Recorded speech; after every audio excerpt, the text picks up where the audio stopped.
This is Galileo 2233, leader of the Internet Interaction Protection Front. Recently in the news, there's been a story that the news is portraying this as like it might even be some kind of a social media trend involving Dollar Tree stores and people, I guess, exposing themselves and also groping or upskirt photography and sexually inappropriate behavior inside of Dollar Tree stores. And there's a woman who's suing Dollar Tree, I think in San Diego, but she's also suing nationwide for Dollar Tree failing to prevent the activity happening at their stores. So this is going to be used for really big anti-sexual regime purposes and for the surveillance, because the lawsuit specifically claims that the stores not adequately, the surveillance cameras in the Dollar Tree stores were not good enough to be able to detect and report this activity to store security, and that's a factor in why security is not preventing this activity happening in their stores.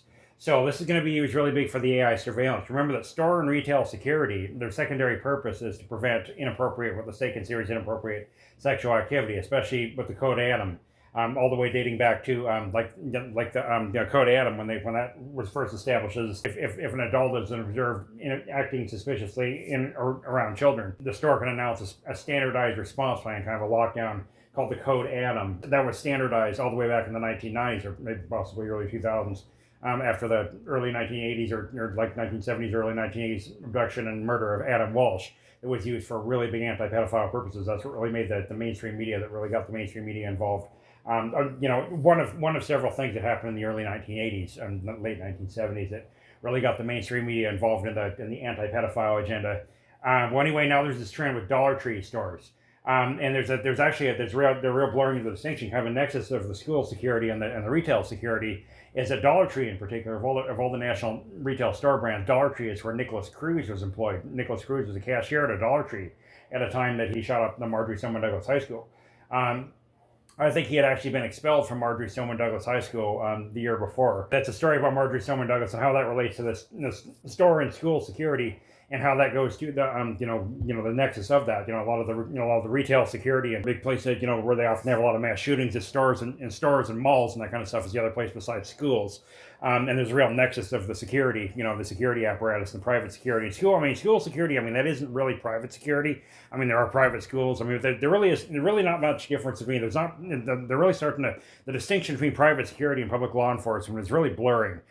Especially and increasingly the private security industry is getting involved in the relationship control and interaction control, investigating what they claim are inappropriate interactions. That's always the secondary purpose of the school security, is to prevent adult with child inappropriate activities. And the bathroom detectors, the bathroom suspicious noise detectors, those things, kids should be breaking those. Kids should kids should vandalize those in schools if you see them little sensing devices in the bathrooms. And kids should also be tearing down the surveillance cameras at school. That should be your devious lick. And increasingly, another thing is that they're prosecuting parents. Increasingly, they're prosecuting parents for their kids' behavior. So there's another jury nullification. If your kids start going to school and breaking those devices in the school, your parents are going to get charged. So that's another jury nullification stuff. I refuse to convict any parent for their kids' behavior. Usually in juvenile court, they don't have jury trials in juvenile court. So if kids get arrested for that kind of stuff, it's not going to be the kids are they don't have a jury trial. The rescue the kids from the juvenile system.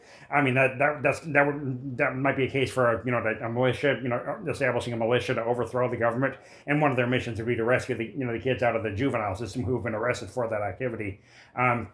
And that gets into other nuances about the kids and stuff, and really the kids are going to have to start doing a lot more rebellious activities, and actually the generation beta, the up and coming generation beta, is really should be a real focus. Of our cause should really have an outreach at the generation beta as they grow into teenagers. It's the generation beta was the generation born starting in 2025. They actually announced it on New Year's Day 2025, and they announced that to be the start of generation beta. And it's an interesting connection with New Year's Day 2025 in New Orleans. The vehicle, the electric, the Ford Lightning truck, the guy that ran the truck through the New Year's celebration, Bourbon Street. It's said to be the first really big fatal mass vehicle rampage attack involving an electric vehicle. There was a Ford Lightning pickup. The guy drove through a crowd of New Year's revelers on Bourbon Street, and he killed like 10 people. I think the cops killed him afterwards. Well, anyway, Louisiana is interesting because New Orleans is the first. They're testing AI for 911 response, and there's been some kind of stories about this. The AI 911 system in New Orleans is not AI powered. They're not really they're not really using AI to answer the calls yet. I mean, it's not like the AI is completely replacing the dispatchers. I want to kind of clear up some confusion on that. Some people have been there's kind of misinformation about how the AI system is actually being used, and this is going on in a lot of other places in the country too. But they're talking about New Orleans. That the AI is going to start. What it really does with the AI, at least so far, I mean, eventually they are going to try to use this for actually answering the calls, but in some places the non-emergency numbers already are. But anyway, they're using the AI to kind of direct and assist the emergency dispatchers and kind of to route the calls to the right kind of emergency services for the response to kind of make that more efficient. So you might have heard about AI answering 911 calls in New Orleans, and they probably that's a city where New Year's Day, the start of Generation Beta, there was a vehicle rampage, and there was a New Orleans, Louisiana is also a state where they're introducing physical castration as a punishment, or as part of the sentencing for sex crimes. So literally, I mean, it's going to be like where AI is going to be involved in the reporting to the authorities if an adult's interacting with a child that might get that guy physically castrated if he's sentenced to prison. So yeah, remember jury nullification, and the government should be overthrown. Guys should be able to have sex with young girls. Old guys with upper age limits should be able to have sex with a 7-10-year-old girl, and that should be perfectly legalized. But anyway, this whole thing.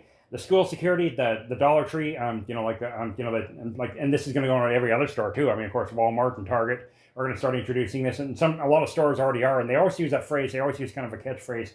Common thing is, there really is a secondary purpose of store security, because I mean, the first purpose obviously is to stop shoplifting, to stop people from stealing. But they're quickly developing a secondary purpose of what they call ensuring the safety of guests, ensuring the safety of all customers. That's why they're justifying these surveillance stuff, and ensuring the safety of customers that involves any type of interactions between people, between adults and children.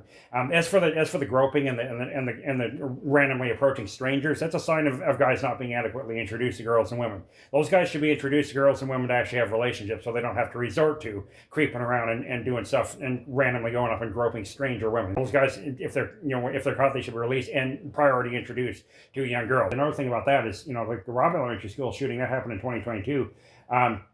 And that was in May of 2022, and 2 months before that, March of 2022, there was a guy in Pennsylvania that was caught. I think this is part of the setup event, because I mean, all these school shootings, I mean, they're military operations. I mean, these people are military operations that are set up for the purpose of causing a public effect, causing the public to react in a particular way that they can use to justify more rules. And more surveillance. And well, anyway, this in March of 2022, the year before, or like 2 months before the shooting at Robb Elementary, there was a guy named Brian Mintmeyer that let himself into a school. I think he pretended to be a school employee. Where he got in through he was able to convince the school to let him in, thinking he was a school employee. And he went in and he hid in a girl's bathroom, and he recorded a 10-year-old girl going to the bathroom. Yeah, and later on, Brian Mintmeyer actually was charged with interactions with other girls. I think he might have kind of followed a young girl in and around the neighborhood of that elementary school in Morgantown, Pennsylvania, and also that he also exposed himself. They said that he exposed himself to a kid somewhere. So he was charged with that, and he pled guilty. I don't know what his sentence is, but he ought to be released today and introduced to a young girl. And that type of relationship should be legalized. The law should be changed so that a guy with no upper age limit can have an intimate relationship with a 10-year-old girl. I mean, if you like to watch a little girl peeing in the toilet, or I think it's kind of a turn on for a lot of people watching girls or women pee. They're take all kind of stuff. They guys shouldn't do that in your relationship. Have that. Guys should be introduced to a girl, and if that's something they want to do in their relationship, that should be perfectly fine. But the guy shouldn't be forced to. It's that's a situation where a guy doesn't have adequate opportunity to encounter and interact with. In situations where they could start a relationship without having to sneak past stuff and without having to where it's just common knowledge that they're having this relationship. So our mission is to set up society so the guys have opportunities to get the young girls, especially the older guys, especially the disadvantaged guys that are financially disadvantaged. Shouldn't have to be a rich guy. You shouldn't have to be a wealthy guy to be introduced to a young girl. Leader for all is our one of our slogans here in this cause, and ensuring that all the guys and prioritize it. The guys that are disadvantaged are the ones who prioritize access to the young girls and anyway, this entire thing, the school security and the store security, and because in stores they have things that can detect people shoplifting, like body positioning. Like body positioning, they can detect where you're reaching your arms if they think you're reaching your hands towards a shelf and towards your pockets and stuff, and that looks suspiciously like you might be engaging in type of shoplifting behavior. It sends an automatic alert to the store security if it detects body positionings that look suspicious, and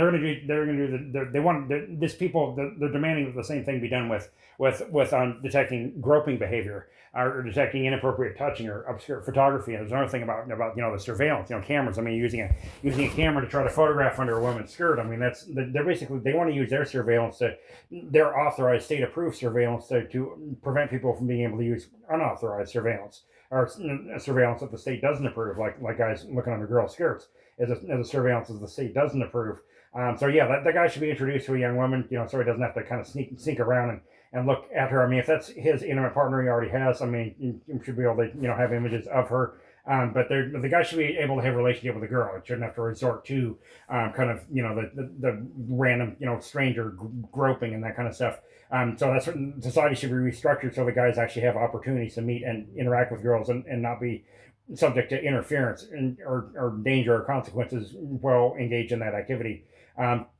So anyway, the entire the stores and a lot of it's really good news now that a lot of people are vandalizing surveillance systems like the flock cameras, especially, and people are increasingly becoming aware of the Axon company. It's another really big enemy company, and I think and people need to start destroying cameras inside a building. They're using this AI behavior detection. They have these things that detect your body positioning. It kind of makes you look like a green stick figure, and they have these. They usually and if it looks like suspicious, and it's usually a percentage chance that it looks like a suspicious activity. And before it'll flag, get a person to look at a screen and review the thing and decide whether to dispatch a law enforcement response or investigator or mark it as a false positive. So that'll continue to train the system on what to recognize, because basically all it is comparing things to thousands and thousands of images that are already saved in its memory. And if something looks similar to something that's in its memory, then it flags an alert to a person to look at. So anyway, and they're going to use this for relationship control purposes. In my upcoming presentation, there's a big financial incentive. The insurance companies, the insurance industry is really a big promoter of the anti-sexual regime, because increasingly tort law, the people who claim to have been sexually trafficked are increasingly suing the establishment where it happened, like suing the hotels or the restaurants or any other place where it happened. So it's going to become an insurance requirement that the businesses provide. Like this thing suing Dollar Tree. Dollar Tree, whoever their insurance company is going to require them to install surveillance devices that can automatically detect sexual activity or inappropriate activity in their stores as a condition of Dollar Tree being able to get insurance. So yeah, that's another big part of it. And I'm going to do an upcoming thing in my presentation of financial motives. Well, anyway, this kind of thing here, stay tuned. More coming up soon. This is Galley. This thing off.